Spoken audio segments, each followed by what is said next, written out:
الشيطان الرجيم بسم الله الرحمن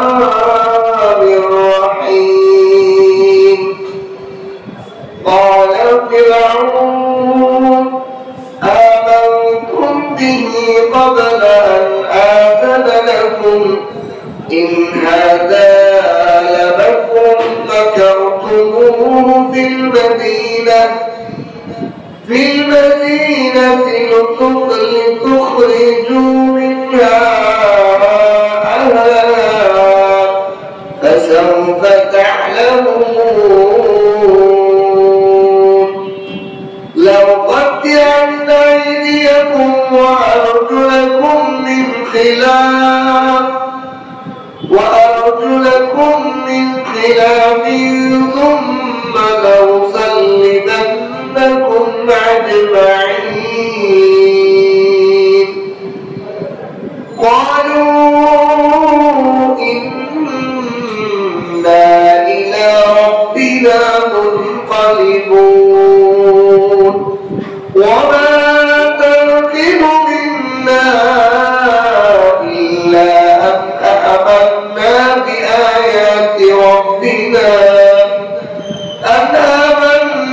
بآيات ربنا لما جاءتنا ربنا أفرغ علينا صبرا وتوفنا مسلمين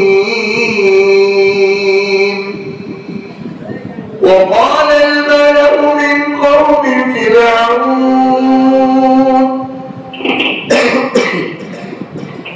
من قوم فرعون وأتوا موسى وقومه لتفسدوا في الأرض ويذرك وإلهك وقال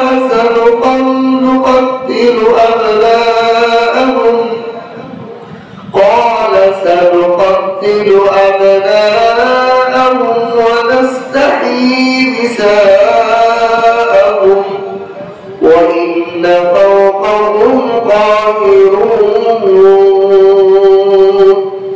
قال موسى لقومه استعينوا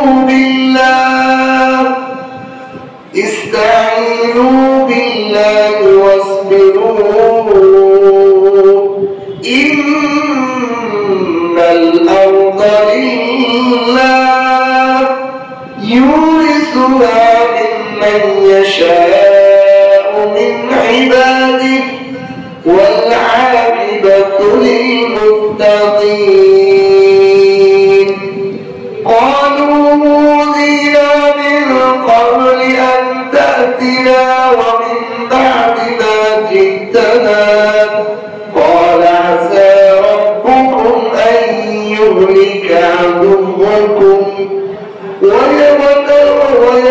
ويستخلفكم في الأرض فينظر كيف تعملون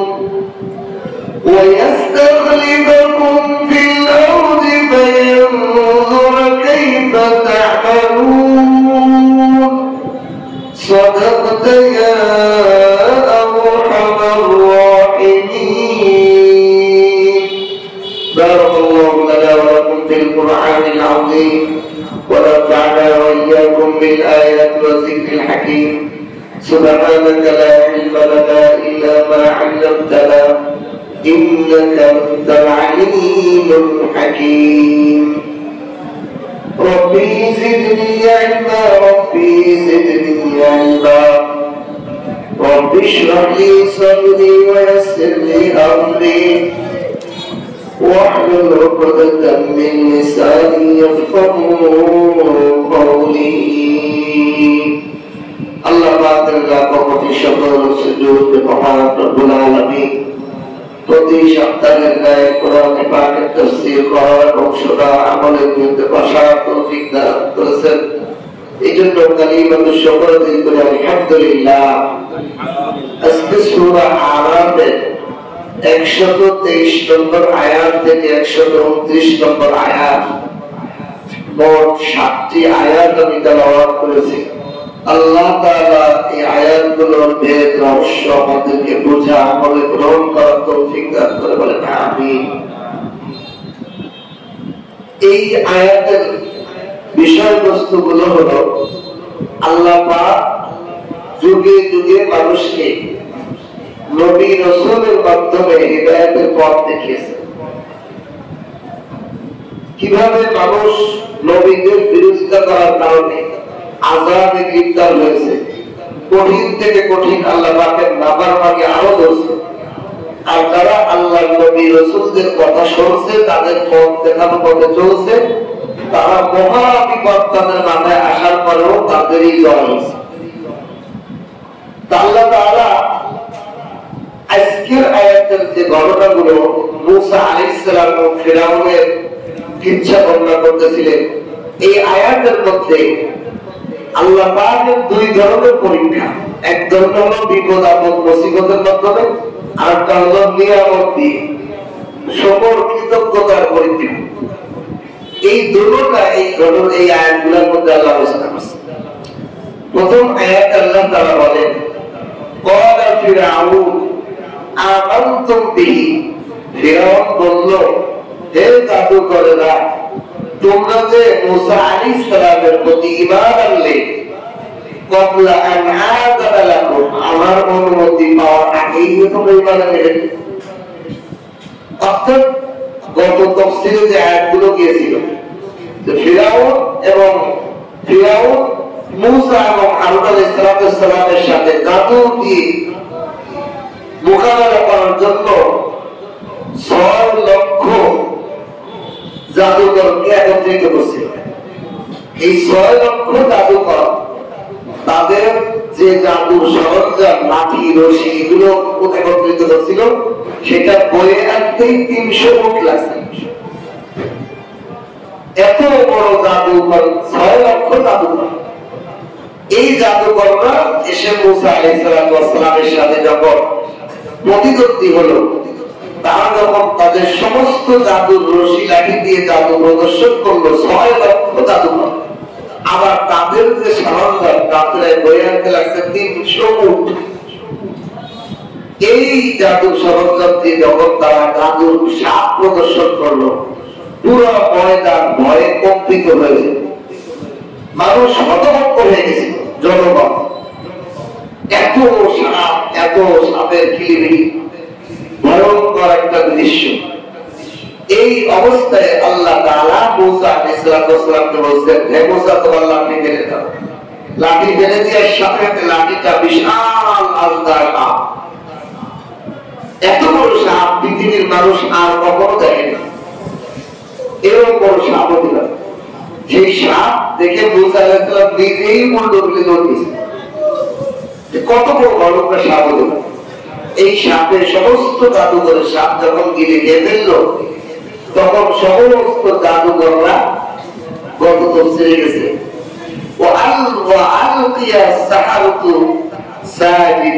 সমস্ত জাদুঘররা মূসা আলাইহিস সালামের এই সাপের কারিশমা দেখে বুঝে ফেলছে এটা কোনো জাদু নয়। জাদুবিদ্যার মধ্যে যে সাপ বানানো হয়, এটা চোখের ভেলকি, আসলে কোনো সাপই হয় না। এটা মানুষের নজরের উপর বন্দী করে দেখানো হয় যে দড়ি দড়ি ঘুরে যেতে সাপ। জাদুকররা জানে যে জাদুর বিদ্যায় হাকিকতের সাপ হয় না, আর জাদুর সাপ কাউকে কামড়াইতে পারে না, কোনো জিনিস খাইতেও পারে না।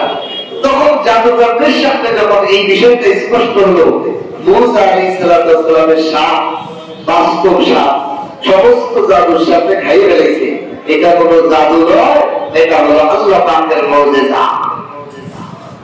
এই জ্ঞান না হওয়ার কারণে তারা ক্বালু আমান্না বিরাব্বিল আলামিন, তারা বিশ্ব প্রতিপালক মহান রব্বুল আলামিনের প্রতি ঈমান এনে ফেলেছে। রব্বি মূসা ওয়া হারুন, মূসা এবং হারুনের রবের প্রতি ঈমান এনে ফেলেছে।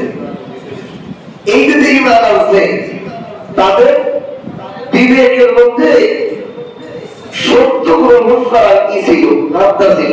এই জন্য জাদুকররা যেই বুঝে ফেলেছে এটা আসলে কোনো জাদুর বিষয় না, এখানে আলাদা একটা শক্তি। সুতরাং তারা মূসা আলাইহিস সালামের আল্লাহর প্রতি ঈমান আছে। কিন্তু ফিরাউন দেখলো যে এখন তো করা যায়, একজন দুইজন নয়, 7,6,00,000 জাদুকর সব ইমান এনেছে মুসার বাহিনীকে দুর্বল আছে, বিশাল দল মুসা নবীর পক্ষে তো লোক বেড়ে গেছে। এখন কি করা যায়? রাজনৈতিক চক্রান্ত শুরু করলো ফিরাউন নিজেও ভয় পেয়ে গেছে। মুফাসসিরিনরা বলছেন প্রত্যেক আয়াতের সামনে আয়াতগুলো টাইবে, তো মুসা আলাইহিস সালামের প্রতি ফিরাউনেরও ভয় পেয়ে গেছে। এই জন্য মুসার ব্যাপারে কোনো অবজেকশন সে করে না কোনো আয়াত। এই ঘটনার পর থেকে মুসারে বাইরে যাবো, মুসারে হত্যা করবো, মুসারে গ্রেফতার করবো, এই ধরনের কোন শব্দ কোরআনের কোন আয়াতে আর নাই। এই ধরনের ফিরাউনের জনগণ তার মন্ত্রী পরিষদ বুঝাইতে চায় আপনি জাদুকরকে হত্যা করে ফেলবেন, শুনে চলাবেন, অনেক ভয়ঙ্কর বিষয় বলেন, কিন্তু মুসা হারুনের ব্যাপারে কিছু বলেন না কেন? বলেন মুসা আলাইহিস সালাম এবং হারুনের প্রতি ফিরাউনের দিকে এমন ভয় আসছে যে এর ব্যাপারে কোনো পদক্ষেপ নেওয়ার সাহস ফিরাউনের না জানি কোটি গতি ছিল। তা মুসা আলাইহিস সালাম যে যখন তারা গ্রেফতার করতে পারতেছে না, মুসা আলাইহিস সালামের ব্যাপারে কোনো পদক্ষেপ সে নিতে পারতেছে না মৌখিক ভাবে, বাস্তব ভাবে, এই জন্য সে রাজনৈতিক একটা প্যাস পাচ্ছে। এরা কি প্যাস কয়?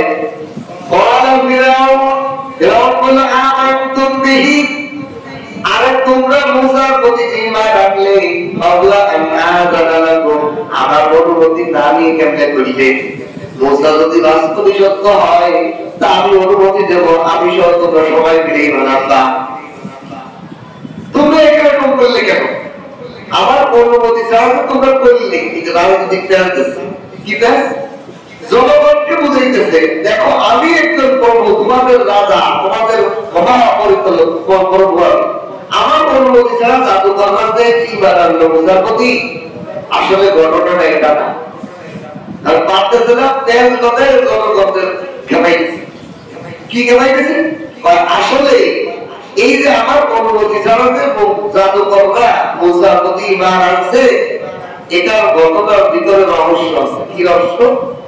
إن هذا لمكر مكرتموه بالمدينة لتخرجوا منها أهلها فسوف تعلمون। দেশের জনগণ দেখো, এই জাদুকররা আমার অনুমতি না দেওয়ার আগেই সেই মানছে। আসল ঘটনা হলো এরা হলো চক্রান্তকারী, এরা সব মুসার দলের লোক আগের থেকে। এই জাদুকররা মুসারই জাদুকর, আগে মুসারে পাঠাইছে আমার কাছে, পরে একটা যুদ্ধ দেখাইয়ে দেখানো দেওয়া হয়েছে মুসা। এরা এই যে চক্রান্ত করছে, তোমাদেরকে এই দেশ থেকে, মিশরের বাসিন্দা তোমরা, তোমাদের দেশটাকে জয় করে মুসা আর এই মুসার জাদুকররা তোমাদেরকে এই দেশ থেকে বিতাড়িত করবে। জনগণের মাথায় নিজেদের দেশটাকে একটা ভয় রয়েছে, রাজনৈতিক চাই। এটা ফিরাউনের কঠিন রাজনৈতিক চাই। যখন শক্তিতে পারতেছে না, তখন জনগণকে বুঝাইতেছে যে এই সরকার না, এই বলো না, ও বলো না, এর এই সমস্যা। ফিরাউনের এই সহজ ফিরাউনের জন্য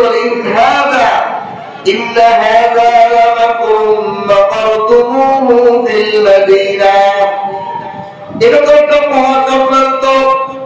এই জাদুকর মুসা তারা তো চক্রান্ত করছে তোমাদের সাথে ফিল মদিনাতে, শহরের মধ্যে, এই বিষয়ের জনগণের এই ভূমি থেকে বিচ্ছিন্ন করে তারা দখল করে তোমাদের এই দেশ থেকে বিতাড়িত করার চক্রান্ত করছে। এই জন্য আমার অনুমতি দেখি না, এরা আমার কাছে অনুমতি না নিয়ে ঈমান আনলো। এরা ঘটনা হলো, আসল ঘটনা হলো এদের গুরু হলো মুসা।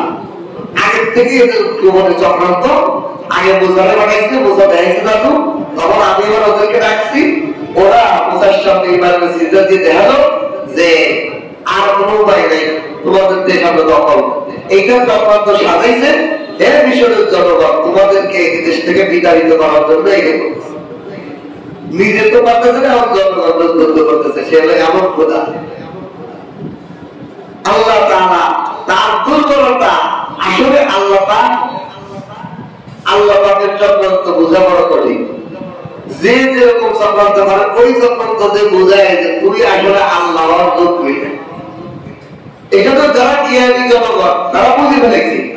আরে মুসার জনগণ যদি মুসার জাদুকররা যদি জাদু দেখায় তোমাদের দেশকে দখল করে তোমার বিতাড়িত করে, তাহলে তুমি কিসের খোদা হইলে? তো তুমি তোমার নিজেরই রক্ষা করতে পারো। এই জন্য মুসা আলাইহিস সালামের এই জাদুর ঘটনার মাধ্যমে আল্লাহ তাআলা 6 লক্ষ জাদুকর আর 6 লক্ষ কীর্তি বংশের ফিরাউনের নিজের বংশের লোকেরাই মুসার প্রতি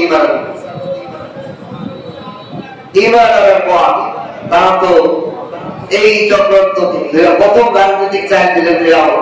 জনগণকে বুঝাইল তোমাদেরকে দেশ থেকে বিতাড়িত করবে, তোমাদের ঘর থেকে বিতাড়িত করবে, আর তোমাদের নিজের অস্তিত্ব বাঁচায় মুসার পক্ষে যাবা না আমার পক্ষে যাবা, একটা রাজনৈতিক চাল করে। জনগণ বলল তাহলে আপনি এখন এই যে জাদুকর যারা ঈমান আনছে, যারা কীর্তি বংশে ঈমান আনছে, এদেরকে একটা ভীতু প্রদর্শন করার জন্য ফিরাউন আরেকটা চাল দিল।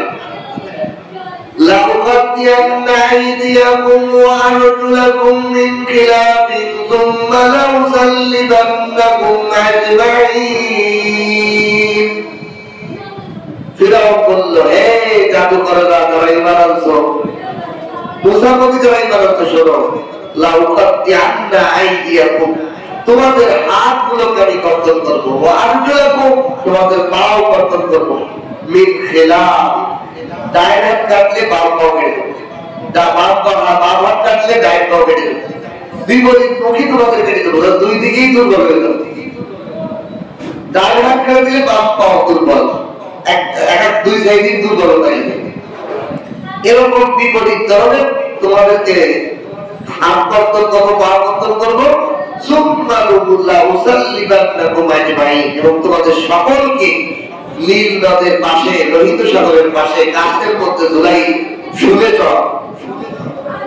এই জন্য মুফাসসিররা বলেন পৃথিবীর বুকে শুলে চড়ানোর যে শাস্তি, এটা ফিরাউনের আবিষ্কার। এর আগে কেউ শুলে চড়ানোর শাস্তি দেয়।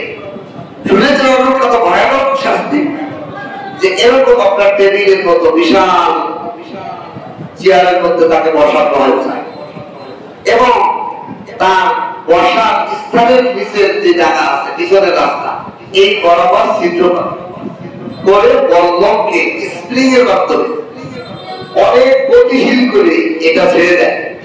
বল্লম পিছনের রাস্তা ঢুকে মাথা দিয়ে বেরবে। এত ভয়ানক শাস্তিকে শুনে শোনা। ফিরাউন বলে, এই জাদুকর এবং যারা ঈমান আছে তাদের সবাইকে আমি এরকম শুনে চড়াই না। এটা তো মুফাসসিরদের দুই দল হয়েছে। কেউ বলছে যে এইভাবে ফিরাউন জাদুকরদের বিপরীতমুখী হাত কাটছে, শুলে চড়াই মারছে জাদুকরদের, কিন্তু অধিকাংশ একটা মুফাসসির বলেন না, মারতে পারেনি, মুখে বলছে। কেন পারেনি? আল্লাহ পাক অন্য আয়াতের মধ্যে বলছেন, হে মুসা, আপনার এবং আপনার অনুসারীদের কাছে ফিরাউনের আর কোন জুলুম অত্যাচার পৌঁছাইতে পারবে না। এই আয়াতের ভিত্তিতে বোঝা যায়, অধিকাংশ মুফাসসির বলছেন সে পারবে, কারণ এই জাদুকরের ঘটনার পরে ফিরাউনের খালি পদস্খলন আর পরাজয় হয়েছে, কোন জিততে পারে।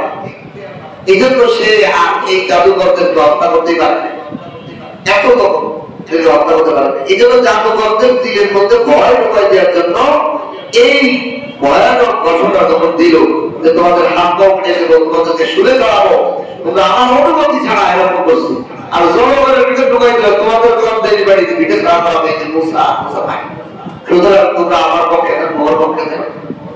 এই রাজনৈতিক দুটো চাইল দেওয়ার পর প্রথমে জাদুকররা বললেন, قالوا إنا إلى ربنا منقلبون। ও মুসা, ও ফিরাউন, জাদুকর বললেন, হে ফিরাউন, তুমি আমাদেরকে হাত পা কর্তন করে শুলে চড়াই যে ধরনের শাস্তি দিয়ে যাও, আসলে কি দিতে চাও? আমাদেরকে পৃথিবী থেকে বিদায় করে দিতে চাও? আরে আমরা তো নিজেই আমাদের রবের কাছে প্রত্যাবর্তনকারী, আমরা তো আমাদের রবের কাছেই যাবো।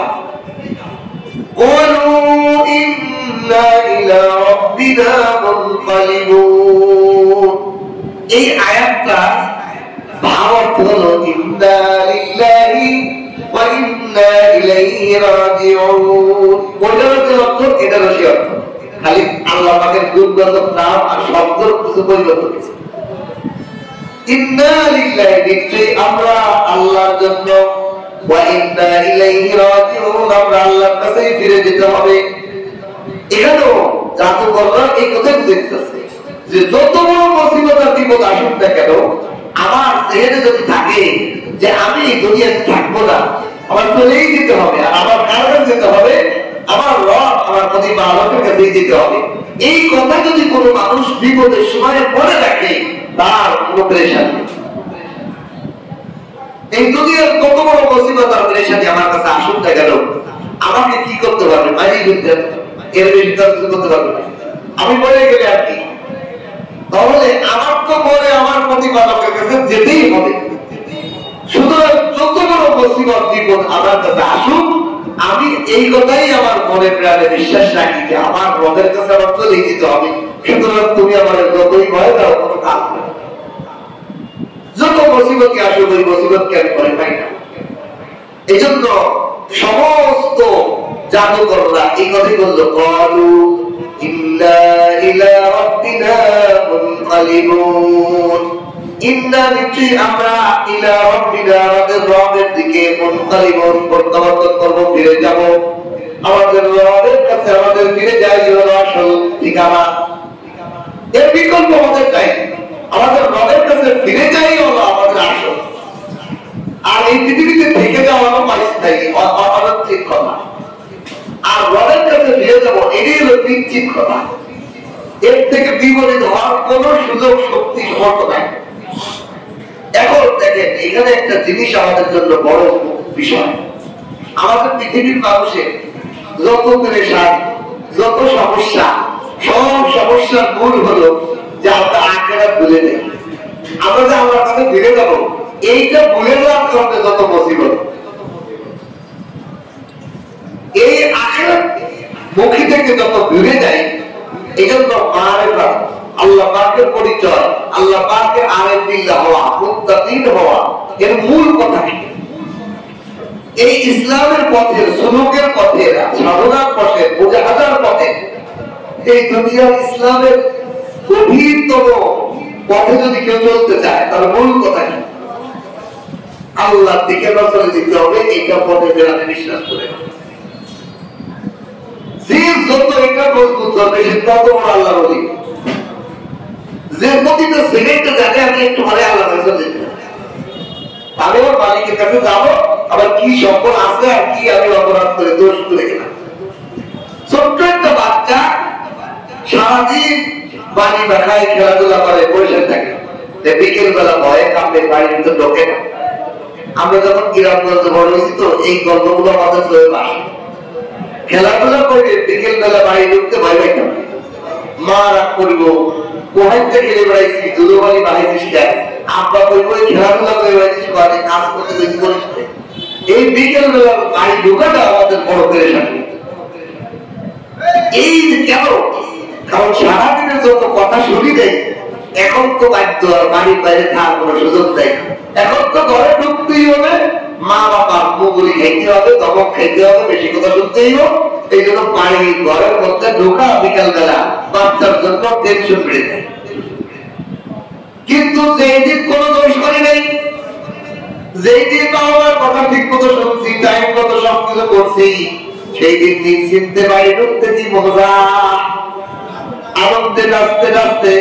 ছোট একটা বাচ্চা খেলতে খেলতে লাফাইতে লাফাইতে বাড়ি ঢোকে, আর একটা বাচ্চা ঢোকে কেন? তার সারাদিনের কথা, মা বাবার কথা না শোনার সব কিছু তার জেনে বলছে। ঠিক একজন ইমানদার যদি সর্বদা মনে রাখে যে আমার কিছুক্ষণ পরে মৃত্যু হয়ে যেতে পারে, এক সেকেন্ড পরে আমার মৌত হয়ে যেতে পারে, আর আমার রবের সামনে আমার দায়িত্ব হবে, আমার সারা জীবনের আমলের ত্রুটি সব তার সামনে বিচার দেবে।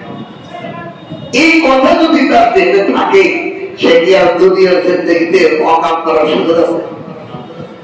আর তার জিন্দেগি পরিষ্কার, তার মৌতের জন্য কত আনন্দ লাগবে, কখন আমার মালিকের কাছে যাব, কখন আমার প্রভুর কাছে যাব, যার দেখা তার দর্শন আমার জীবনের সবচেয়ে বড় আকর্ষণ, পৃথিবীর সবচেয়ে বড় আর মজার জিনিস হলো, জান্নাতের থেকেও কোটি কোটি গুণ মজার জিনিস হলো আল্লাহ পাকের দিদার। সেই দর্শনটা পাওয়ার জন্য অস্থির হয়ে থাকবে ইমানদারের। এখন বিষয়টা হলো, এই জাদুঘররা ছিল কাফের, এরা ছিল নাস্তিক, এরা ছিল মুরতাদ, এরা ছিল খোদা বিমুখ, এরা ছিল মূর্তি পূজারক, ফিরআউনের পূজারী ছিল। এরা এত কঠিন মজবুত ইবাদত কেমনে হয়ে গেল? এটাই হলো আমাদের অনেক শিক্ষা। ফিরআউনের জাদুঘররা এক সেকেন্ডে তাদের ঈমান এমন মজবুত হলো যে ফিরআউন তাদের হাত পা বিপরীত দিক দিয়ে বন্ধন করবে, শুলের মতো জড়াবে। পৃথিবীর সবচেয়ে ভয়ঙ্কর শাস্তি হলো শুলে জড়ানো। এই ভয়ঙ্কর শাস্তিও তারা পরোক্ষ কোনো আমলে নিতেছে না, এটা কোনো গুরুত্ব দিতেছে না, কোনো অসুবিধা নেই। আমরা আমাদের আল্লাহ, আমাদের রবের প্রতি আমরা ঈমান আছে, এটা আমরা নয়। এই যে ঈমান, এই ঈমানটা যদি আমাদের বাংলাদেশের এখনের বর্তমানের উম্মতের যদি ভাগ করে দেওয়া হতো, তাও সবাই জান্নাত দিত। এরকম ঈমান মজবুতি কেন হলো? এটাই হলো বুঝার বিষয়, এটা আমাদের দরকার। আমরা অনেকে নামাজ পড়ি, দাঁড়িয়ে রাখি, টুপি রাখি, সব ইসলামের আমল করতেছি ভাষা, ভিতর থেকে আমাদের আল্লাহর প্রতি একদিনটা কত ঢুকেছি। যখনই আমাদের টাকা পয়সা অর্থ করি, বিভিন্ন দুনিয়ার স্বার্থ সামনে আসে, তখন আল্লাহ পাকের আমলটা আমরা ধরে রাখি, দুনিয়ার স্বার্থ রাখি। কিন্তু ফিরআউনের এই জাদুকররা, তাদের ঈমান কি পর্যায়ে গেছে? একজন আরেক বিল্লাহর ঈমান যেমন হয়, একজন সাহাবীদের ঈমান যেমন হয়, এরকম কঠিন ঈমান তাদের কেমনে হলো যে আমরা আমাদের মরার জন্য প্রস্তুত আছি। ফিরআউন, তুমি যেভাবেই শাস্তি দাও, তুমি গলা কেটে দিবা না, শুনে যাওয়া মৃত্যু হলো কঠিন মৃত্যু, অনেক দেরিতে মৃত্যু হয়। পিছনের রাস্তা থেকে বল্লম ঢোকায় মাথা পর্যন্ত বের করে ফেলবে, হাতের ডান হাত বাম হাত বিপরীত দিকে হাত পাও কেটে দিবি। একটা মানুষের দাঁত হইতে অনেক দেরি হবে, হাত পাও কেটে দিল, এবার কেটে দিল, এগুলো যন্ত্রণা কমপক্ষে তো 6 মাসটা ভুগতে পারে। এটা তো স্বাভাবিক মৃত্যু না, এটা তো হঠাৎ করে মৃত্যু না, এটা তো কঠিন শাস্তি। এরকম শাস্তি কেউ তারা ভয় পায় না। ঈমান আল্লাহর প্রতি কি পরিমাণ তাদের ঢুকেছে, আল্লাহর ব্যাপারে তাদের বারে ভাগ কি বলবে। আসল বিষয়টা হলো তাদের সামনে আল্লাহ পাকের কুদরত প্রকাশ পেয়েছে। এই কুদরতটা তাদের ঈমানকে এমন ভাবে মজবুত করছে। এক নম্বর হলো নবী মুসার মতো নবীর সোহবত তারা পেয়েছে। তাহলে ঈমান পর্যন্ত দুটো জিনিস, ঈমান পাক্তামুক্ত হওয়ার জন্য দুটো জিনিস লাগে। আল্লাহ পাক বহু নবীদের ঘটনা দিয়ে আল্লাহ আমাদের দেখাইছে। ইব্রাহিম আলাইহিসসালামের মতো মানুষও, যিনি ছোট্টকালে চাঁদকে মনে করছেন এটা বলে আমার আল্লাহ, দেখে রাতের বেলা সকাল হয়ে ডুবে যায়, এটা আমার আল্লাহ হতে পারে। আবার যখন দিনের বেলা সূর্য উঠতে যায়, এটা বলে আমার আল্লাহ, বিকেল বেলা ডুবিয়ে যায় সন্ধ্যার সময়, এটা আমার আল্লাহ হতে পারে না। তখন সে বলছে না, এইগুলো যিনি পরিচালনা করেন তিনিই হলেন আমার আল্লাহ। এত নিখুঁত ভাবে ঈমান আননেওয়ালা সেই ইব্রাহিম আলাইহিসসালাম আমাদের আল্লাহ, আপনি যে জীবিত করে মৃত্যুরে জীবন দেন, মৃত্যু মানুষকে জীবন দান করেন, আবার জীবন জীবিত করেন, এটা আমি একটু দেখতে চাই। আল্লাহ বিশ্বাস হয় না, বিশ্বাস আছে, কিন্তু দেখলে ঈমান বেড়ে যায়। দেখলে কি হয়ে যায়? কুদরত আল্লাহ পাকের নিদর্শন দেখলে ঈমানটা পাকাপোক্ত হয়ে যায়। এখানে জাদুকরদের কি হয়েছে? জাদুকররা এক নম্বর হলো মুসার মতো নবী, আল্লাহ আল্লাহ প্রিয় বান্দাদের সোহবত এতই গুরুত্বপূর্ণ যে এক নম্বরে তারা ঈমান পেয়ে গেছে। এক নম্বরে ঈমানের মতো দৌলত পেয়ে গেছে এই সোহবতের কারণে। 2 নম্বরে যখন তাদের সামনে অলৌকিক লাঠি একটা সাপ হয়ে যাওয়া, এই সাপগুলো তাদের জাদুর সমস্ত ব্যক্তি জাদুর সাপগুলোকে বক্ষণ করে ফেলা, এটা তাদের সামনে চাক্ষুষ হয়েছে এই জন্য ইমানটা এমন হয়েছে যে আমরাও এই যিনি এই কপরতিক ঘটনা ঘটাইছেন তিনি এই ফিরাউনের মতো রাজারাও ধ্বংস করতে কোনো ব্যাপার না। আমাদের মতো জাদুকরের জাদুঘর জিনিস ফিরাউনই তো আমাদের কাছে আরম্ভ হয়েছে, আমাদের তো কাছে হয়েছে যে তোমরা জাদু দিয়ে মুসারে ঠকাও। সেই ফিরাউনের শক্তি কি? তাহলে মহাশক্তির মালিক হলো রব্বুল আলামিন। সুতরাং আমাদের ঈমান এখন মুক্ত, পৃথিবীর কেউ এক চুল কোনো ক্ষতি করতে পারবে না আমার আল্লাহ যদি আমার ক্ষতিটা চায়। এই ঈমান তার পাকা হয়ে গেছে। আমি আগুনে হাত দিলে আমার আগুনে হাত পুড়াইতে পারবে না। ঈমান তার ঈমান কেমন মজবুত হয়ে গেছে। এই জন্য মুসা ইব্রাহিম আলাইহিস সালামকে আগুনের মধ্যে আল্লাহ ফেলাই রেখেছেন। আগুনে ইব্রাহিমকে পোড়ায় না, ইউনূস আলাইহিস সালামকে মাছে খেয়ে ফেলছে। মাছের হজম করার শক্তি নাই, কার ক্ষমতা? আল্লাহ। আল্লাহ তাআলা কোরআনে কারীমে নবীদের এই সমস্ত ঘটনাগুলো দিয়ে আমাদের ঈমানের পাকা করার দিক নির্দেশ দিয়েছেন। ও ঈমানদার, তোমার ঈমান থাকবে আমি খাইলেই পেট ভরে না, বরং আল্লাহ পেট ভরায়। আমি চোখ থাকলেই দেখতে পারি না, হাজারো মানুষকে আল্লাহ তাআলা তার দুই চোখ দিয়ে সারা দুনিয়া দেখায়। আল্লাহ রবে যেমন বান্দা আছে, চোখ বুঝলে সারা দুনিয়া তার সামনে। আল্লাহ, আমাদের ঈমান তো চোখ না থাকলে দেখবে কি? আমাদের ঈমান তো কান না থাকলে শুনবে কি? আমাদের ঈমান তো মুখ না থাকলে কথা পাবে কেমনে? আমরা এতই অজ্ঞ যে আমাদের দৃষ্টিভঙ্গি সব এই করতে বাইরে নাই। কিন্তু আল্লাহ তাআলার কুদরত এত মহান, কোন আসবাব কোন শিল্পকে আল্লাহ মহানের কিনা।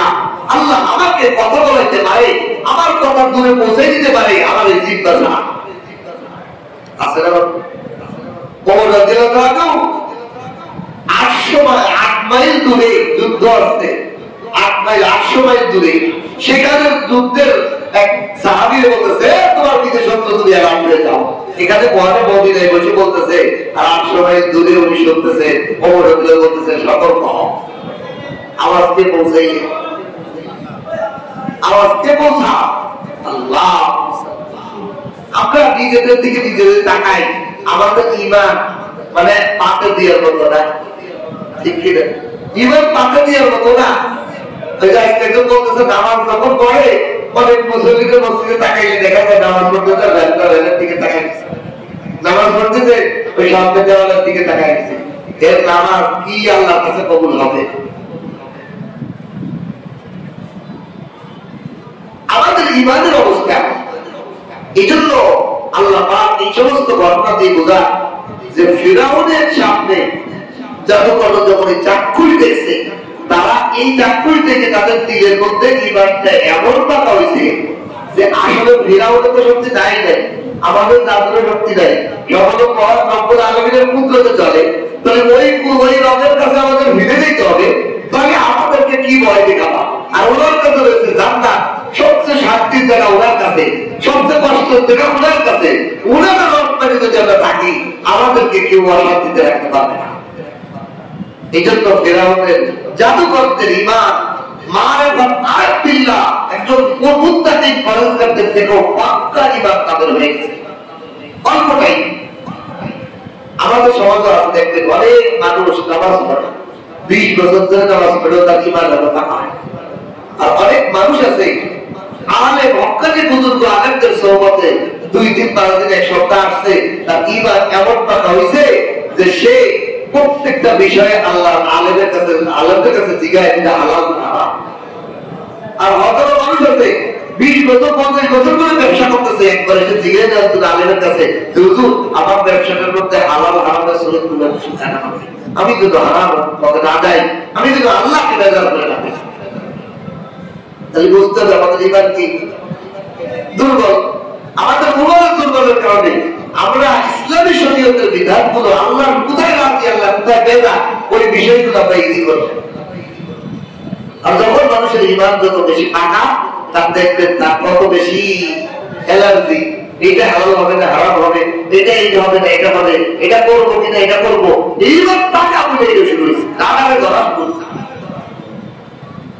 এই জন্য ফিরাউনের জাদুকর قالوا إنا إلى ربنا منقلبون আরে আমরা তো আমাদের রবের কাছে ফিরেই যাব।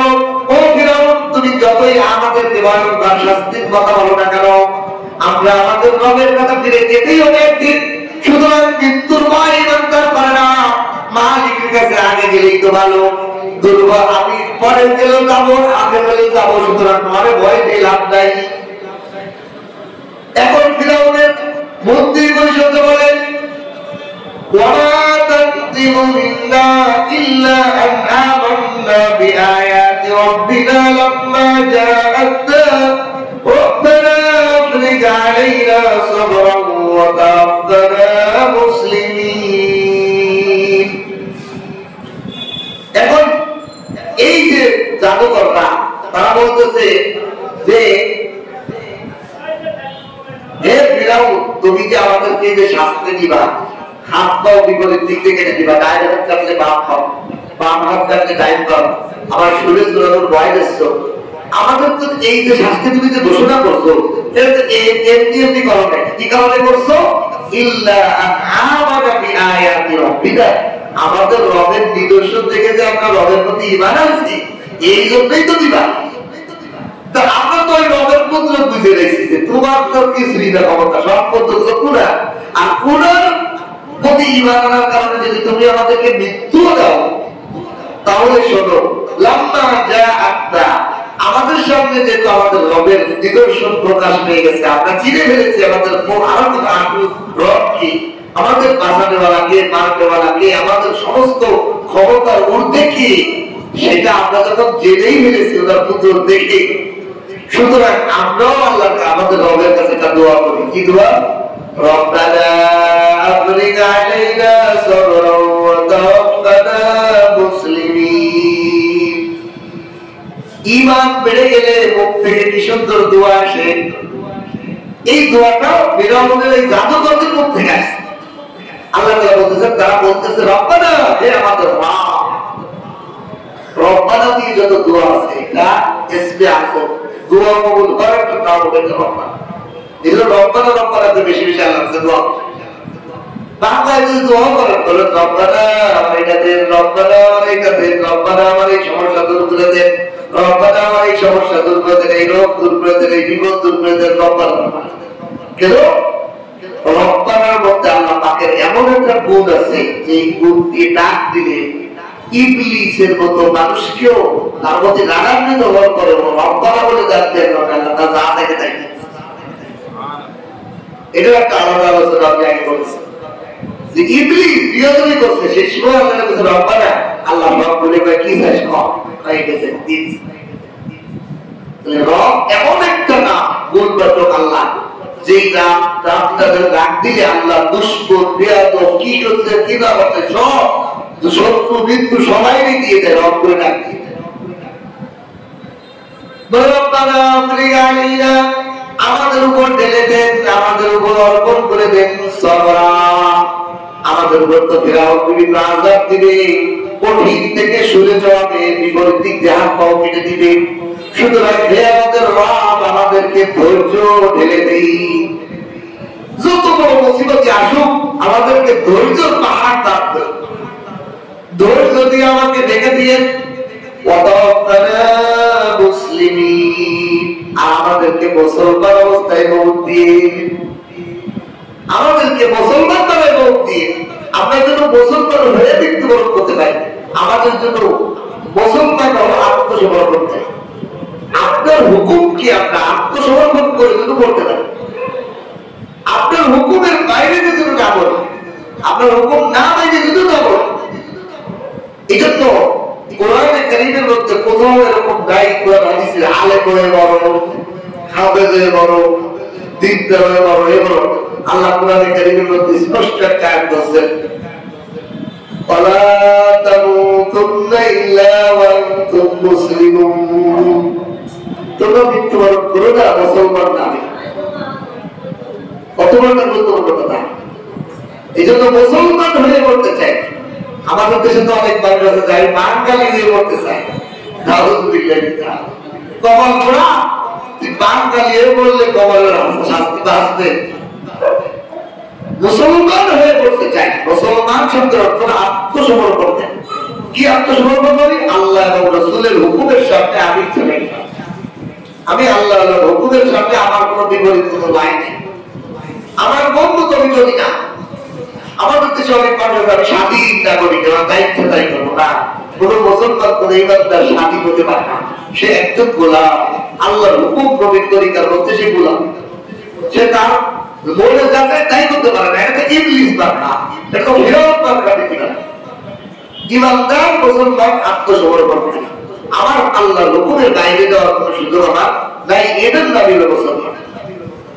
এটা তো এই জাদুকররা বলছে আল্লাহ আমাদেরকে যত মুসিবত আমাদের কাছে আসুক ফিরাউনের মাধ্যমে আমাদেরকে দরিদ্রের পাহাড় ঢেলে দেন, আমাদের উপর দরিদ্র দিয়ে দেন। আর 2 নম্বর হলো আমাদেরকে মুসলমান বানায় এবার মুসলমানদের জন্য দাঁড়াতে দেন। وقال الفرعون وقال الملأ من قوم فرعون, এখন ফিরাউনের যারা মন্ত্রী পরিষদ নেতা ছিল তারা বলতেছে বিষয়টা তো বুঝলাম না। ও ফিরাউন, তোমার সাথে যে মোকাবেলা ছিল 2 দল, একটা হলো তুমি আর একটা হলো মূসা, তাহলে 2 দলের যুদ্ধের মধ্যে তোমার যত শাস্তি, যত হুকুম, ভয়, ধমকি তার থাকবে কার প্রতি? মূসার প্রতি। তোমরা তো দেখি যে মূসার ব্যাপারে হামলা করার কোনো কথাই কও না, যা কইতেছো হুমকি ধমকি সব হলো জাদু করতে কি, ঠিক না? এই দেখেন এখানে এজন্য মুফাসসিররা বলতেছে যে ফিরাউন ভয় পেয়ে গেছে, মুজিজা দেখে ফিরাউনের দিলেও ভয় গেছে। এই জন্য ফিরাউন জনগণকে চাই ধরাচ্ছে যে জনগণ এই মুসা এবং জাদুঘর এরা সম্পর্ক করে তোমাদেরকে দেশ থেকে বের করতে চায়, তোমরা মন্তরে দেও না, আমার ধরে চাই না, রাজনীতি চাই না।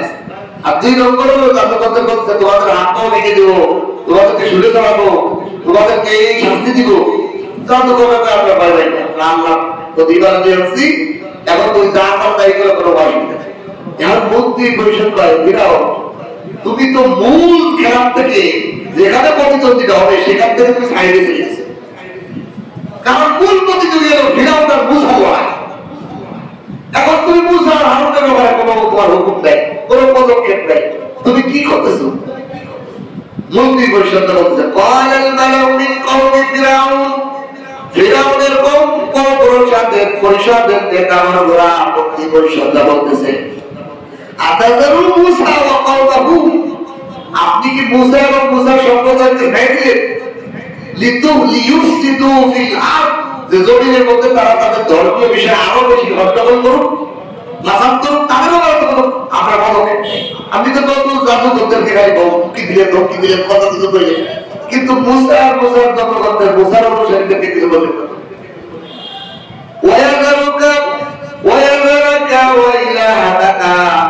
আপনার এবং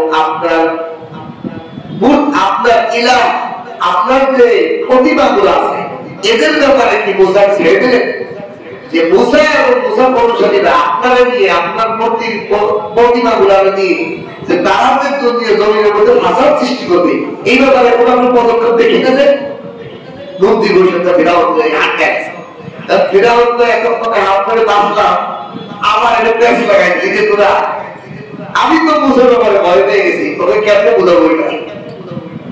এই জন্য মূসা আলাইহিস সালাম কয়, এরপর মূসা সাইড কেটে দিতেছে, ফিরাউন সাইড কেটে দিতেছে, মূসার ব্যাপারে তাও কিছু হয় না।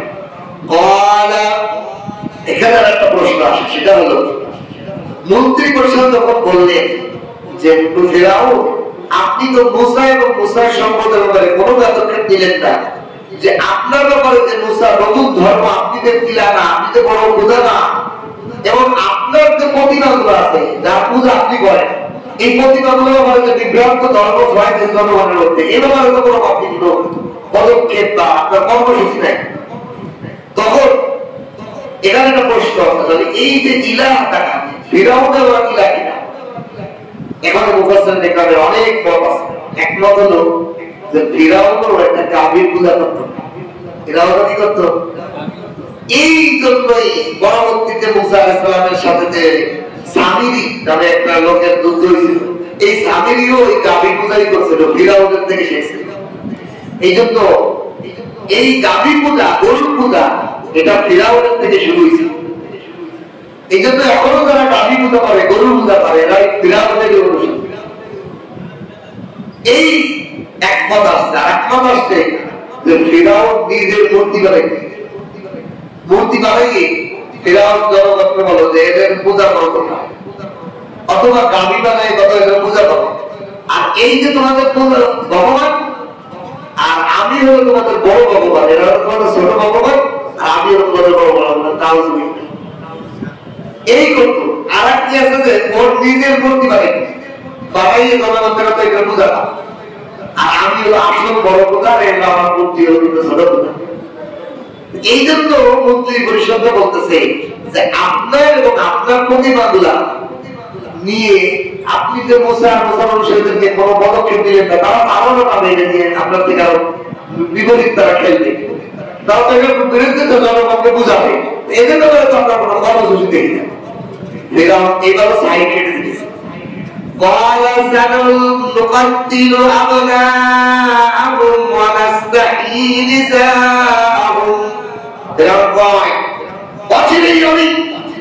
এই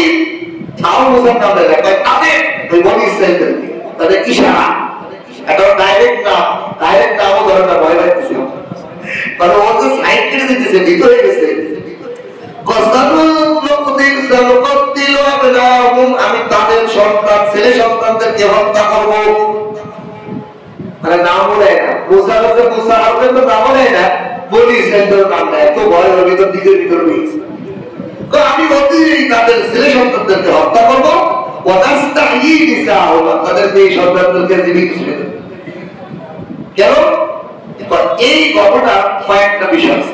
এক নম্বর বিষয় হলো এই ঘটনা তো মুসা আলাইহিস সালামের জন্মের সময় ফিরাউন একবার করছে। জ্যোতিষীরা যে বলছে যে ফিরাউন তোমার মিশরে এমন একটা সন্তানের জন্ম হবে, সেই সন্তান তোমার রাজ্য দখল করবে, রাজ্য দখল করে তোমার বিতাড়িত করবে, তোমার রাজ্য ধ্বংস।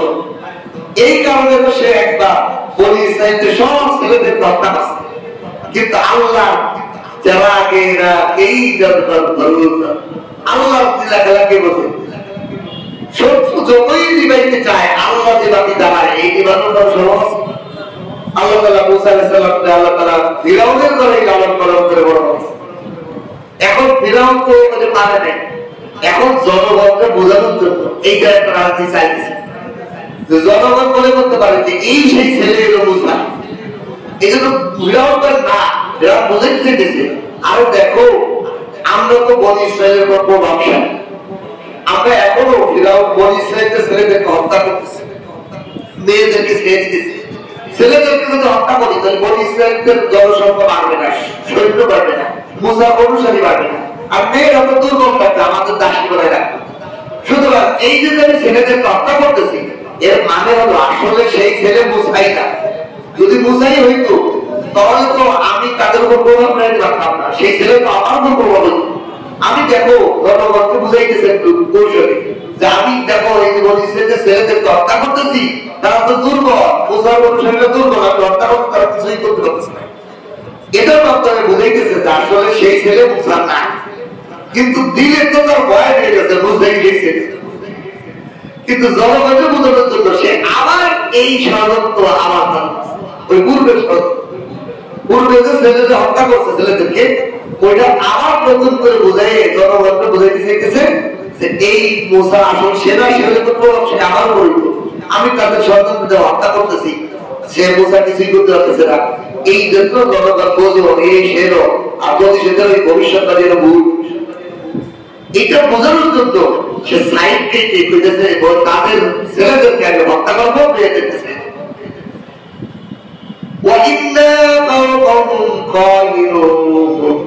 আর আমি ফেরাউন হলো এই বনি ইসরাইলের পরে প্রভাবশালী। আসলে সে প্রভাব বনি ইসরাইল লাখ আসছিল, কিন্তু কিছু দুর্বল। ফেরাউন তাদের জুলুম অত্যাচার করে দিত, প্রধানকে দেওয়া, ধন্যবাদ দেওয়া, আপনাদের সন্তানকে দাঁড়িয়ে না কিছুই করা, ওদের মধ্যে প্রভাবশালী, ওদের মধ্যে আমি অনেক অত্যাচার করতেছি, কিন্তু তাদের ক্ষমতা নেই, বিপরীত করার কোনো ক্ষমতা নেই, মুসা থাকার পরও নেই। তখন এর মানে সেই ভবিষ্যৎবাদী যে সত্তা, সেটা মুসা না, সুতরাং ভুল। এইটা বলেও সাইড কেটে গেল, তারপরও কোনো মুসা হারুনের ব্যাপারে কোনো পদক্ষেপ করতে পারে। এই জন্য মুফাসসির লেখা বলে ওর কলেজ শুরু হয়ে গেছে, ওর কলেজ শুরু হয়ে গেছে। এরপর আল্লাহ তাআলা বলে ক্বালা মূসা, এখন জনগণ দেখে মূসা আলাইহিস সালাম নবী হয়ে আসছে। এখন বনী ইসরাইলের প্রতি আগেও তাদের সন্তানদের হত্যা করছে, এখনো নতুন করে আমার ফিরআউন ছেলেদেরকে হত্যা করা শুরু করছে। মূসা আলাইহিস সালাম এখন জনগণ বলতেছে মূসা قال موسى لقومه, মূসা আলাইহিস সালামের জনগণ বলল মূসা তুমি আসার আগেও আমাদের প্রতি ফিরআউন দুর্বৃত্তাচার করছে, আমরা আল্লাহর কাছে কান্নাকাটি করতে আল্লাহ আমাদের ওই সেই নবী কবে আসবে যে আমাদেরকে দুর্বৃত্তাচার থেকে উদ্ধার করবে, সেই মানুষটা মহামানবটা কবে আসবে যে আমাদেরকে ফিরআউনের অত্যাচার থেকে মুক্তি দিবে। আমরা এই আশায় অনেক বছর দুর্বৃত্তাচার সইছি, এখন আপনি তো আল্লাহর পক্ষ থেকে সেই নবী হিসেবে নাজাতদাতা হিসেবে আসছেন, আমাদেরকে দুর্বৃত্তাচার থেকে বাঁচানোর জন্য আসছেন, আপনি একটা বড় তো আমার জরুরি দিয়েছেন, তাহলে কি লাভ?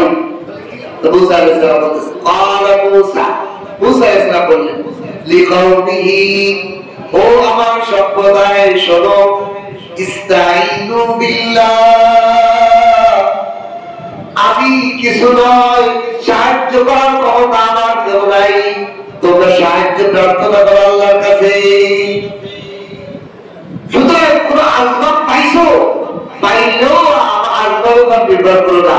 আমি নবী মূসা আসছি, তোমরা বাইরে গেছি নবী, না না আল্লাহর দিকে মনোযোগ দাও, আমি নবীরও কোনো ক্ষমতা নাই, আল্লাহর মূসা। সুতরাং প্রত্যেকটা মানুষকে আল্লাহ নবী পান। আমাদের সমাজে দেখেন এখানে একটা আমাদের জন্য বলছিল আলেমদের জন্য, আমাদের দেশের যারা আলেমরা আছে আমার যে বক্তব্য সেই যদি আমরা দিকে চলে যেতে চাই, আমার কাছে কি যাও ঠিক যাও, প্রকৃত আলেমকে সে পূর্ণকে আল্লাহ নবী পাবে, সে কোন নিজের ব্যক্তির স্বার্থের দিকে বেড়াবে না। মূসা আলাইহিস সালাম বললেন আমি তো নবী আইছি, আমার কথা আসো, আমি পরামর্শ করি, দেখি আল্লাহ দোয়া করে তোমাদের বাইতলা করে দিই, আমার ক্রেডিট। ক্বালা মূসা লিকাওমিহি, তার সম্প্রদায়কে বলে দিল আমি কিছু না, আমি কিছু না, ইস্তাঈনু বিল্লাহ, আল্লাহর কাছে সাহায্য চাও, সমস্ত বিপদ সমস্ত মুসিবত সমস্ত কিছু আল্লাহর কাছে হও। আমাদের অনেক হুজুরের কি বার কষ্ট হয়ে যায়, হুজুর দেখে তার হুজুর আমি বলতে পারছি আপনি একটু দোয়া, আচ্ছা ভাই দোয়া করেন, কি দোয়া আমি কি করতে পারি, বলতে ভাই আল্লাহর কাছে আপনি দোয়া করেন, আপনি দোয়া করেন, আল্লাহ আপনার পছন্দ করেন। এর মধ্যে বিনয়, এর মধ্যে তাওয়াজু, আর আচ্ছা ভাই আপনাকে দোয়া করবেন, সেটা আমার দোয়া করার মতো বড় বড় হয়ে যাবে, মুক্ত হয়ে যাবে, তো কখন এই বাদ গেছে না। আসলে কি আমি দোয়া করলে কাজে দেবো, আমার দোয়াই কাজ হচ্ছে না, আল্লাহ পাবনা। এখানে আল্লাহ তাআলা আলেমদের জন্য বড় নসিহত থেকে দিয়েছে যে মূসা আলাইহিস সালাম জনগণকে বলেন যে আমি আইছি তোরা ভয় পাইস না, মানে আমি আইসা লাভ নাই, তোরা আল্লাহ দিবি, এর থেকে যাও। নবী এবং নবীর ওয়ারিসদের আসল কাজ হবে বান্দার সাথে আল্লাহ সম্পর্ক করায় দেওয়া, কোন ব্যক্তি পূজারী কোন ব্যক্তির দিকে মনোযোগী না দেওয়া, কার দিকে সম্পর্ক করায় দেওয়া, আল্লাহর কাছে যাও, আল্লাহ থেকে চেয়ে নিয়ে শেখো, আল্লাহর সাথে সম্পর্ক করো। আমি না আমি তো রাস্তা দেখাতে পারবো, আমার কোন যোগ্যতা নেই, আমার কোন জ্ঞানী নেই, আমার কোন কামালিয়াত নেই, সমস্ত কামালিয়াতের অধিকারী কর্তা মালিক আল্লাহ। قال موسى لقومه استعينوا بالله,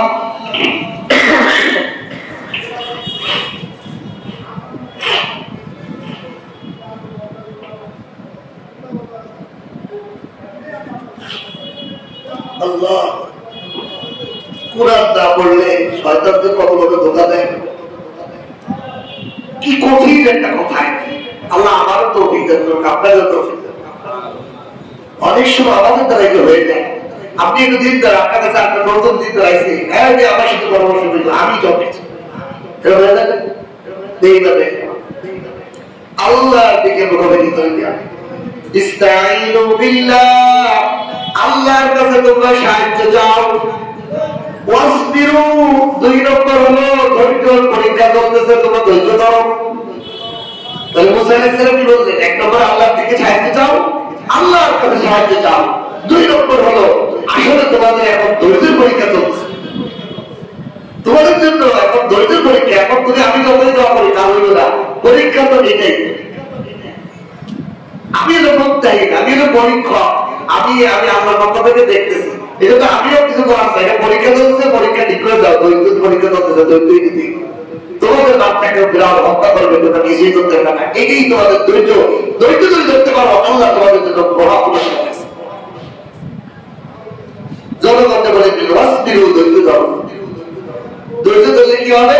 এবার ইন্নাল আরদা লিল্লাহ, এই জমিনের অধিপতি মালিক হলো আল্লাহ। ফিরআউনের মিশর আল্লাহ, সব পৃথিবীর সমস্ত জমিন আল্লাহ। ইউরিসুহা মিন মান ইয়াশাউ মিন ইবাদি, ইউরিসুহা মান ইয়াশাউ মিন ইবাদি। আল্লাহর বান্দাদের থেকে যাকে চান এই জমিনের উত্তরাধিকারী বানান। কাকে যে প্রধান বানাবেন, কাকে যে আপনি অবদস্থ করবেন, এটা আল্লাহ চান। এই জন্য আমি কিছু বিষয়ে বলি, মানুষ ভুল পথে মেহনত করবেন না। যেমন ইজ্জত পাওয়ার কোনো মেহনত করবেন না, ইজ্জত দেওয়ার মালিককে আল্লাহ। এটা যতই চেষ্টা করেন হবে না, আল্লাহ যদি চায়। এর মানে হলো এটা মেহনত না করে আল্লাহর দিকে চাইবে না। ঠিক উপার্জনের চেষ্টা না, উপার্জনের সিস্টেম গ্রহণ করা, দুই কথা পার্থক্য বুঝবে। আমাদের সমাজে মানুষকে আয়ের চেষ্টা করো, চেষ্টা এক জিনিস, গ্রহণ করা এক জিনিস। আমি উপার্জনের একটা মধ্যস্থতা গ্রহণ করছি, চেষ্টা না। চেষ্টা মানে দাম তো পাওয়ার আশা, কারণ এটা দেওয়ার মালিক আল্লাহ। আল্লাহ আমার দেবে কি দেবেন একটা অংশ আল্লাহ, তাহলে এর চেষ্টা কোন বিপদ। কিন্তু মধ্যস্থতা গ্রহণ করা, আল্লাহ চাইলে দিতে পারে, না দিলে না দিতে পারে। এই জন্য আমাদের সমাজ দেখেন, সারা দুনিয়ার মানুষ শিখায় যে টাকা অর্থ উপার্জন করো, খালি লাইন ধরো, কি ধরো, চেষ্টা করো। এই এক উপার্জন হয় না, দুই উপার্জন না, তিন উপার্জন, এটার সাথে কারো সম্পর্ক নাই। আপনি যদি দেখেন, এটা বুঝেন। কেউ যদি বলে ব্যবসায় লাভবান, তাহলে হাজারো ব্যবসায়ী কোটি টাকা নিয়ে বাড়িতে তাহলে ব্যবসায়ী কি উপার্জনের অর্থ উপার্জনের মূল বাধ্য হতে পারে মাত্র। কিন্তু কারো দেবে কারো দেবে না, এটা কার হাতে? তাহলে এইটার মাধ্যমে বেশি চেষ্টা করা, মানামানি করা, এটা কোনো বান্দা জ্ঞানী মানুষের কাজ হতে পারে। বুঝে ফেলেছেন যে এটা আমার হাতে নেই, সেটা চিন্তা করে লাভ। ধরেন আপনি যদি চান যে আমি মেয়ে হয়ে যাবো, চেষ্টা করলে এটা ফল নাই। কোন মেয়ে যদি চায় আমি ছেলে হয়ে যাবো, চেষ্টা করা বিফল। কেউ যদি চায় যে মুখ তার আমি পিছিয়ে দিয়ে লাগাবো, এটা চেষ্টা করা সম্ভব? অসম্ভব জিনিস, সেটা চেষ্টা করা বিফল। ঠিক উপার্জনের চেষ্টা করা বিফল, উপার্জনের মধ্যম গ্রহণ করা আলোচনা। টাকা দেওয়ার মানে কি? আমি দেখবেন অনেক মানুষ আছে, আমি 5 টাকা দিয়ে 10 টাকা দিয়ে ব্যবসা শুরু করছি, আল্লাহ আমার বহু দিয়েছে, কিন্তু ওই রকম 10 টাকা দিয়ে আরো 10 জন গেছে, কিছুই হয়ে। তাহলে নিশ্চিত বলা যায় যে ওটা হচ্ছে কে দিয়েছে? আল্লাহ। এই জন্য সিস্টেম হলো অর্থ খরচ করা শিখা, মেহনত হবে হলো অর্থ ব্যয় সিস্টেমটা শেখা। আল্লাহ এখানেই দৌলত আছে। কোথাও ভাবিতে কোথাও বলে যে আপনি আয়ের সিস্টেম বাড়াইছেন, উপার্জনের সিস্টেম বাড়াইছেন, আল্লাহ আপনারা দলীয় রাখি করে রাখি কোথাও দড়ি বানানো রাখছেন আপনার খরচ নিয়ন্ত্রণ। আপনি যা ইনকাম করেন এই খরচটাকে আপনি নিয়ন্ত্রণ করেন, এটার মধ্যে আল্লাহ ধরন রাখছেন। দেখেন আমাদের সমাজে একজন 1 লক্ষ টাকা কামায়, প্রতি মাসে 1,10,000 টাকা যেরকম কামায় কম বেশি খরচ। আর একজন 10,000 টাকা কামায়, 8,000 টাকা খরচ সাজায়। বলেন এই দুইজনের করতে সফল কাম কি? যে 10,000 টাকা কামায় 8,000 টাকা খরচ করে, তার আরো 2,000 টাকা সঞ্চয়। আর যে 1 লক্ষ টাকা কামায় 1,10,000 টাকা প্রতি মাসে খরচ, তার 1 বছর পরে 1,20,000 টাকা দ্বিধা। এর মানে খরচের সিস্টেমটার মধ্যে দেয়া হচ্ছে, উপার্জনের মধ্যে দেয়া হচ্ছে। এই জন্য যারা এটা বুঝে ফেলেছে, দুনিয়াতে খালি গ্রহণ করে, আল্লাহ মধ্যস্থতা গ্রহণ করছে, আপনি অর্ধেক, এটা আল্লাহর কাছে বাস করে। মধ্য গ্রহণ করা মানে একটা দোকান দিয়ে বসছে, মাল উঠা বিষয় করা,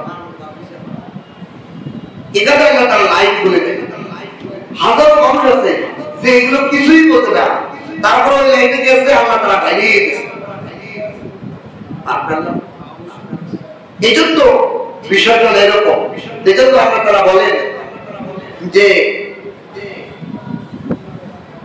ধৈর্য ধারণ করা, বিপদ থেকে বাঁচার কোনো রাস্তা নেই। আল্লাহ যদি আপনারা বিপদ দেয়, আপনি বাঁচতে পারবেন যত সতর্ক থাকেন।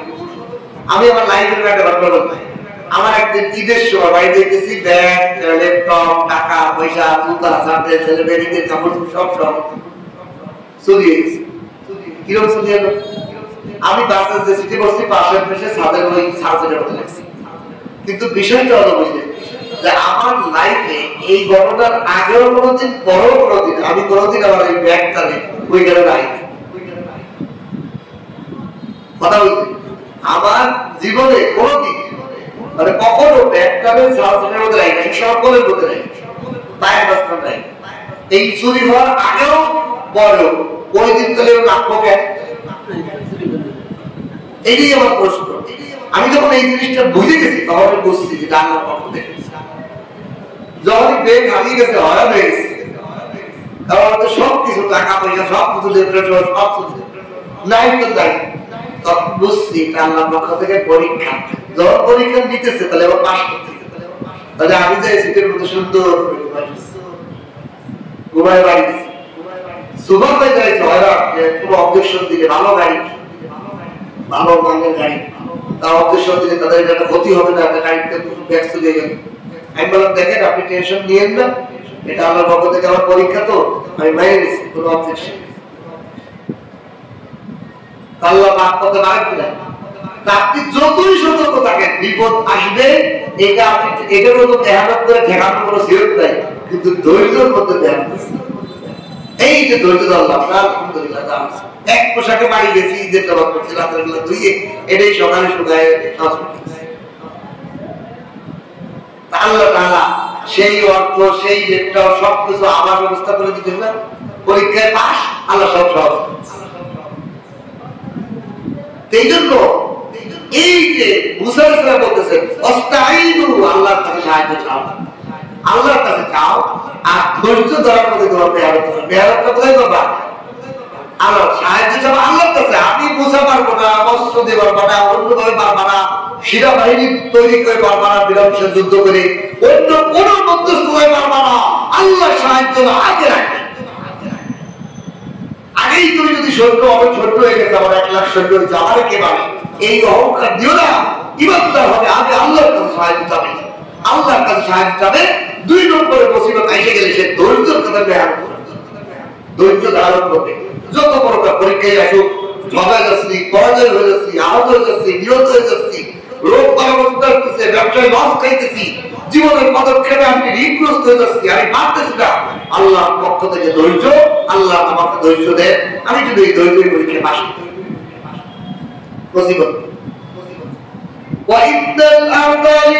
সমস্ত জমিন আল্লাহ, আল্লাহ যাকে যাকে জমিনের ওয়ারিস বানান, উত্তরাধিকারী দান করেন, ক্ষমতা দান করেন। কাউরে মন্ত্রী বানান, কাউরে এমপি বানান, কাউরে কাউন্সিলর বানান, কাউরে মেয়র বানান, কাউরে নেতা বানান, সব আল্লাহর কুদরতি হাতে, কারো গায়ের হাতে না, কারো জোর হাতে। কারোর কষ্ট করতে যত টাকা খরচ করে করছে, আর আল্লাহ বানানো সিস্টেম করছে। ডক্টর ইউনুস জানতো সেটা দেশের সরকার অপেক্ষা জীবনও কল্পনা ছিল, সে জানতোই না যে সে আরো জেলখানা আসামি হয়ে যাচ্ছে, তার বিচার কার্য হয়ে যাচ্ছে, সেই জেলখানা আসামিকে দিয়ে আলাদা আলাদা তারে দিয়ে সেই কাজটা বিধান করছে। আল্লাহ কিনা পারেন। এই জন্য আল্লাহ বলেন ইউরসুহা মাইয়াশাউ মিন ইবাদি, আমি আমার বান্দাদের থেকে কারে আমি ওরকম ক্ষমতায় বসাবো, এটা পুরো আমার হাতে। এর বেহারতের কোনো বিষয় নেই। ডক্টর ইউনুস তার পুরো টাকা ব্যয় করেও সরকারের থেকে তো সেখানে নামাজ দিতে পারত। সে নোবেল পুরস্কার পেয়েছে, তার কত সম্পদ, সব সম্পদ যদি আন্দোলনকারীদের দিয়ে যে তোরা আন্দোলন করে সেখানে খেতা আমার বানা টাকা দিয়ে অসম্ভব ছিল। কে বলেছে আবার তার যদি ভুল ত্রুটি হয় সেকেন্ডের মধ্যে তার কথাই তো আল্লাহ শোনায়। এই জন্য এটা পুরো আল্লাহর হাতে। তবে আল্লাহ তাআলা বলেন ওয়াল আকিবাতুল লিল মুত্তাকিন, পরহেজগার মুত্তাকিনদের জন্য সবসময় ভালো ফলাফল। এই পৃথিবীর মধ্যে আমি যাকে ইচ্ছা তাকে ইজ্জত দেই, বেইজ্জত দেই। অনেক সময় আমার নাফরমান বান্দাকে আমি সরকার বানাই দেই, নাস্তিক মুরতাদদের দোষরকে আমি ক্ষমতার আসনে বসাই। এর মানে মনে করুন না সে জিতে গেছে, বরং তারা বিপদে ফেলেছে। কাউরে ক্ষমতায় দিয়ে বেইজ্জতি করি, আর কাউরে ক্ষমতাতে নামায় বেইজ্জতি করি। কাউকে ক্ষমতায় উঠায় সম্মানী বানায়, কাউকে ক্ষমতার থেকে দূরে সরাইয়ে ছাড়াই ইজ্জত আলাদা। সব কে বানাইতে পারি? আগে কথা বলছিলাম না, বিয়া দিকাল খাই, কল্যাণটা আমার হাতে। একজনের জন্য এটা কল্যাণ, আর একজনের জন্য বিপদ। মুসা আলাইহিস সালামের জন্য লোহিত সাগরের রাস্তা হয়েছে কল্যাণ, আর ওই রাস্তায় ফিরাউনের জন্য অকল্যাণ। কে বানাইতে পারে? আল্লাহ। এই জন্য আপনি সবসময় দোয়া করবেন এরকম, আল্লাহ আমাকে একটা ঘর দিয়ে দিতে, আমার জন্য কল্যাণ না, আমার জন্য যেটা কল্যাণ সেটা দেন। আল্লাহ আমার একটা ছেলে দেবে, ছেলে দেওয়ার জন্য ছেলে আমার ছেলে হয়, এভাবে দোয়া করবেন আল্লাহ আমার জন্য কল্যাণকর সন্তান দান করুন। সেটা মেয়ে হইতে পারে, ছেলে হইতে পারে। অনেক সময় দেখবেন আমার কাছে এগুলো খুবই ইজি। এই জন্য আল্লাহ পাকের বিপরীতে তার কত জ্ঞান হয়, তার কাছে দুনিয়া সহজ হয়ে যায়। আমার কাছে অনেক সময় এরকম হয়, অনেক মানুষের ছেলে দেয় খালি মেয়ে, এই মেয়েগুলোই বাপ মার জন্য এত বড় কল্যাণটা হয়েছে। আমার পরিচিত এক আত্মীয়, তার সব মেয়ে লাস্টে যে একটা ছেলে, ছোট ছেলে, আর তার বউ মারা গেছে। বউ মারা গেলে মেয়েরা সব বিয়ে দিচ্ছে, বিয়েতে ছেলে মেয়েও ওই ছোট ছেলের বয়স। তাহলে মেয়েরা সব দায়িত্ব বা দাবাইরা, সব দাবাইরা মিলে পায়খানা করছে। এই শ্বশুরা একা থাকবে যাবে, সব জামাইরা মিলে চারজন জামাই ভাগ করে দিয়েছে, 1 মাস তোমরা এই বাড়ি থাকবা, শ্বশুরের রাজ্যের বাড়ি খাওয়ার জন্য মেয়ের সঙ্গে থাকবে। জামাই সদাই বেঁধে সব খবর দিবে। মানে জামাই তার মেয়ে জামাই সেই এই বাড়িতে শ্বশুর বাড়িতে সদাই করে বেকার খবর রাখবে, শ্বশুরের আসবে। 1 মাস পরে 2য় নম্বর মেয়ে, 3য় নম্বর মেয়ে, এবার 4 মাস পর ধীরে ধীরে করতে এই ভাই চালাচ্ছে। পরে লাস্টে একটু কষ্ট হয়ে যায়, পরে জামাইরা মিলে মেয়েরা মিলে ফয়সালা করছে বাবার তার একটা বিয়ে দিল। এখন একটা বিয়ে করে দিয়েছে, বিয়ে দিয়ে সংসার করে। এখন মেয়েরা 2 দিন পর পর হিসেবে নেয়, আর প্রতি মাসে মাসে তালাক। দেখেন এই মেয়েগুলো বাবা মায়ের জন্য কল্যাণ করেছিল। আবার অনেক জায়গায় এখন ছেলে ওই অকল্যাণ আছে, মেয়ে ওই অকল্যাণ, মেয়ে হয়েছে মেয়ে মা স্বামীর বাড়ি ভাত দেখে আমার ঘুরে ঘুরে বাবার বাড়ি, এই মেয়ে কি করে তাহলে একই মেয়ে একই ছেলে, তারা যত কল্যাণ যত অকল্যাণ। এই জন্য আমাদের কাছে ছেলে মেয়ে দেখতে হবে, এটা আল্লাহর কাছে কল্যাণ দেখতে হবে। জ্ঞানী যে সে করে কি আল্লাহ আমার কল্যাণকর সন্তান দান করে। আমার ছেলেই দেখ, এটা আমি চাই না, যেটা আমার জন্য কল্যাণ ওইটা দেখ। কারণ তো আমার আগে এক মসজিদে দাওয়াতের এক মসজিদে ছিলাম, ওই মসজিদের মধ্যে আমাদের ছেলে মেয়ে গেছি। একদিন জুমার দেওয়ার সময় ছেলে মেয়ে গেলেন আমরা দেই নাই, ভালোই করছি। কে ভাই এইরকম ইমানদার আমার কেমন হয়ে গেল, শুধুই চোখে যা দেন তাতে আল্লাহ আমার একটা বিষয় সান্ত্বনা দিচ্ছে। কি আমি ওর বাসাতে বেরোচ্ছি, ওর পাশের বাড়ি ছেলে আর মেয়ে, এক ছেলে আর এক মেয়ে। বাপ মা মরে গেছে, বাপটা আছে। ওই বাপরে গাছ ধরে বাড়িতে বাড়িতে বাড়িতে বেঁধে ফেলতেছে, জমি জমা নিয়ে যাও খাবা, আমরা বেঁচে দিতে খাবো। এই কথা বলে বাপরে বাড়িতে বাড়িতে ঘরের বাইরে বেড়াইতে বাপে কাঁদতেছে পারে। ওইটা দেখার পর হুজুর আল্লাহ যে আমাকে ছেলে মেয়ে দেয় নাই, আমার রাজত্বে আমি খেয়ে দেবো, আমার জমি বেঁচে দিলে আমি খাবো, যা করে আমি করবো, আমার বাড়ি শান্ত আছে। আল্লাহ আপনার জন্য বলে কোন ভাবে যে আল্লাহ কার জন্য বদল আছে এটা আল্লাহ জানে। এই জন্য মানুষ বোকার মতো চায়, আল্লাহ আমাদের ছেলেদের আমার মেয়েদের তাই বোকা, এভাবে বললে তো তৈরি হতে পারে। এই জন্য আল্লাহর কাছে কল্যাণ, আল্লাহ বলেন ওয়াল আকিবাতুল লিল মুত্তাকিন, যারা পরহেজগার হয় তাদের ফলাফল আসলে ভালো হয়, কারণ তারা ধৈর্যশীল হয়, তারা নিয়ামত পেলে কৃতজ্ঞ হয়। মুত্তাকিন, মুত্তাকিন শব্দের অর্থ হলো পরহেজগার, বেঁচে থাকা, মানে আল্লাহর বেজার থেকে সে বেঁচে থাকে। আল্লাহ বিপদ দিছে, আল্লাহ বিপদ দেওয়ার পরীক্ষা করতেছে, আমার পাশ করতে হবে, আল্লাহ যদি বেজার হয় যদি ফেল থাকো তাহলে সে ওখানেও ধৈর্য ধরে। আমার নিয়ামত ত্যাগ করছে, আল্লাহ কৃতজ্ঞ হয়, আমি যদি নাশকতা হয়, আল্লাহ যদি বেজার না হয়, এই ক্ষেত্রে সে সতর্ক থাকে। এই জন্যই সে মুত্তাকিন। এই জন্য আল্লাহ বলেন মুত্তাকিনরা বিপদের মাধ্যমে পাশ করে, নিয়ামতের দ্বারাও পাশ করে। এই জন্য লাস্ট ফলাফল হয় তুমি মুত্তাকিন হয়ে যাও, ফলাফল ঘুরে ফিরে তো খুঁজে।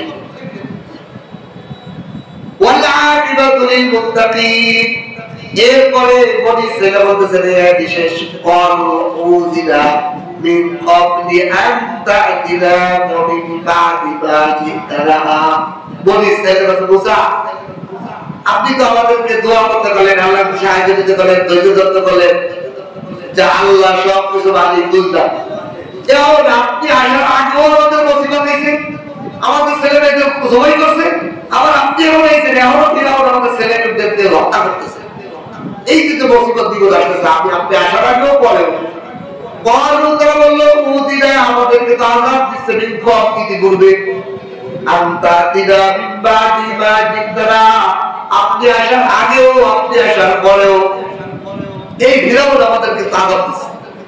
ক্বালা মূসা, মূসা এবার তাদেরকে সুসংবাদ দিচ্ছে, ক্বালা আসা ওয়াজরেই রব্বুকুম, তোমাদের রব, ও বনি ইসরাঈল শোনো, ওয়াজরেই তোমাদের রব, আইয়ুহলিকা আদুওয়াকুম, তোমাদের দুশমনদেরকে আল্লাহ ধ্বংস করে দিবে। পৃথিবীর মুসলমান তোমরা শুনে রাখো, তোমাদের দুশমনদেরকে আল্লাহ অচিরেই ধ্বংস করে দিবে। ওয়ায়াস্তাখলিফাকুম ফিল আরদ, এই জমিনের মধ্যে তোমাদের শাসন দিবে। পৃথিবীর বুকে আবার মুসলমানরা পুরো পৃথিবীকে শাসন করবে, তোমাদের খিলাফত আসবে জমিনের মধ্যে।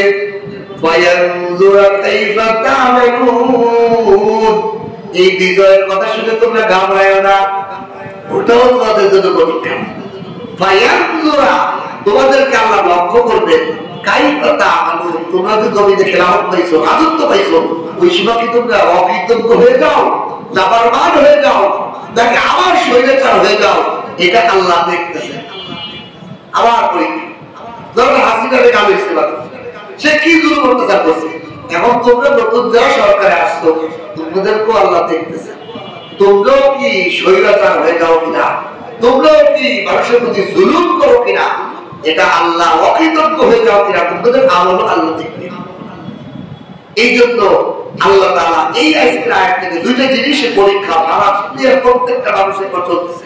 একটা হলো বিপদ আপদ মুসিবত দিয়ে ধৈর্যের পরীক্ষা, আর একটা হলো ক্ষমতা, পাওয়ার, অর্থ দিয়ে, নিয়ামত দিয়ে কৃতজ্ঞতার পরীক্ষা।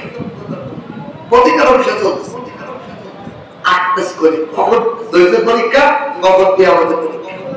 আল্লাহ তাআলা আমাদেরকে ধৈর্যশীল এবং কৃতজ্ঞ বার্তা হওয়ার তৌফিক দান করুন, আর মুত্তাকিন পরহেজগার হওয়ার তৌফিক দান করুন। আমিন। ওয়া আখিরু আলহামদুলিল্লাহি রাব্বিল আলামিন।